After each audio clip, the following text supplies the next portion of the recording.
من ولاية سيدي بوزيد قامت خلالها مجموعات من الأفراد بحرق قاطرة لأحد القطارات وإذرام النار في 3 سيارات للحرس الوطني قبل أن تهاجم مركز الحرس بالمدينة. قد عمدت المجموعات المتورطة في أعمال العنف والشغب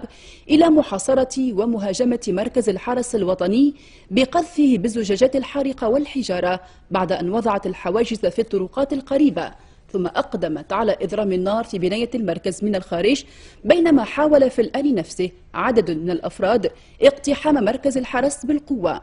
وقد سعى أعوان الحرس الوطني إلى صدهم عن ذلك بتوجيه عديد التحذيرات لهم وبإطلاق النار في الهواء، لكن هذه المجموعات واصلت محاولتها اقتحام المركز مستخدمة الزجاجات الحارقة، مما اضطر بعض أعوان الحرس إلى استعمال السلاح في نطاق الدفاع الشرعي عن أنفسهم، وقد أدى ذلك إلى مقتل أحد المهاجمين وجرح 2 آخرين، فيما أصيب عدد من أعوان الحرس الوطني بحروق من بينهم 2 يوجدان في حالة غيبوبة.